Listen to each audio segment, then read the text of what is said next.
ওয়ালাইকুম রহমতুল্লাহি ওবারাকাতুহু। প্রিয় ধর্মপ্রাণ মুসলমান ভাইয়েরা, আমরা একজন মুসলমান। আল্লাহ তাআলা আমাদের উপরে নামাজ ফরজ করে দিয়েছেন, কিন্তু আমরা নামাজকে মূল্যায়ন করি না। আল্লাহ পাক বলেন, ওয়ারকাউ মা'আর রাকিঈন, তোমরা রুকুকারীদের সাথে রুকু করো। আল্লাহ তাআলা বলেন, ইন্নাস সালাতা তানহা আনিল ফাহশাই ওয়াল মুনকার, নামাজ মানুষকে অশালীন এবং গুনাহের গর্হিত কাজ থেকে হেফাজত করেন, রক্ষা করেন। আল্লাহ পাক আরো বলেন যে কিয়ামতের দিন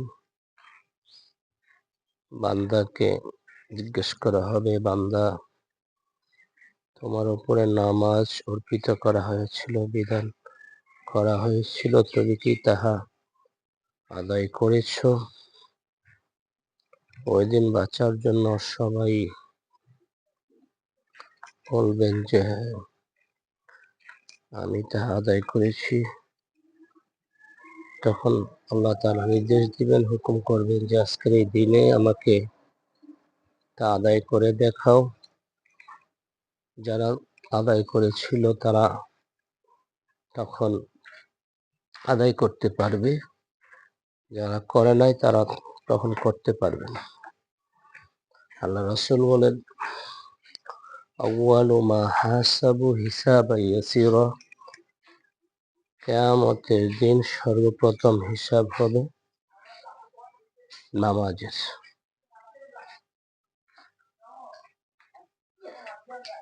আল্লাহ রাসূল আরো বলেন, আসসালাতু মি'রাজুল মুমিনিন, নামাজ হলো মেরাজ শরীফ, নামাজ হলো দিদার। আল্লাহ রাসূল সাল্লাল্লাহু আলাইহি ওয়াসাল্লাম বলেন, আসসালাতু মিফতাহুল জান্নাহ, নামাজ হলো বেহেশতের চাবি। আল্লাহ রাসূল বলেন, যে ব্যক্তি দৈনিক 5 ওয়াক্ত নামাজ আদায় করে, তার আমল নামায় কোনো গুনাহই থাকতে পারে না। 5 ওয়াক্ত নামাজ যারা জামাতের সহিত আদায় করে, আল্লাহ তাআলা তাকে 5টা পুরস্কার দান করবেন।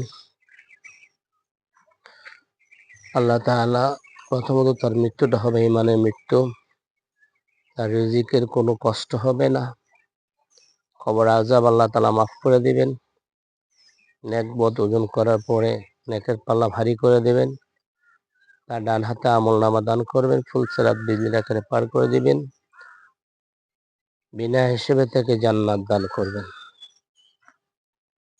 নামাজের জন্য যারা আমরা ওযু করি, আল্লাহ রাসূলের কাছে প্রশ্ন করলেন সাহাবায়ে কেরাম যে আল্লাহ রাসূল, আমরা যে আপনার উম্মত অনুসারী, আপনি আমাদেরকে চিনবেন কেমনে? হাশরের ময়দানে আদম আলাইহিস সালাম থেকে আপনি পর্যন্ত সব নবীর উম্মতরা থাকবে, আমরা যে আপনার উম্মত চিনবেন কেমনে? আল্লাহ রাসূল বলেন, হে সাহাবায়ে কেরাম, একটি মাঠের মধ্যে যদি অনেকগুলি ঘোড়া থাকে, তার মধ্যে একটা ঘোড়া সাদা থাকে, তাহলে তোমরা কি ওই ঘোড়াটা চিনবা না? তখন রাসূল সাল্লাল্লাহু আলাইহি ওয়াসাল্লাম সাহাবায়ে বলছেন, অবশ্যই চিনব। তখন বলেন, যে বান্দারা নামাজের জন্য ওযু করে, কিয়ামতের দিন হাশরের ময়দানে তাহার চেহারা, তাহার এই ওযুর অঙ্গগুলি নূরে ঝলঝল করতে থাকবে, আমি চিনে নেব যে এগুলি আমার উম্মত। যারা তোমাদের এই শরীরের অঙ্গগুলি নূরে জ্বলজ্বল করতে চাও, তোমরা যেন বেশি বেশি করে ওযু করো। আল্লাহ রাসূল সাল্লাল্লাহু আলাইহি ওয়াসাল্লাম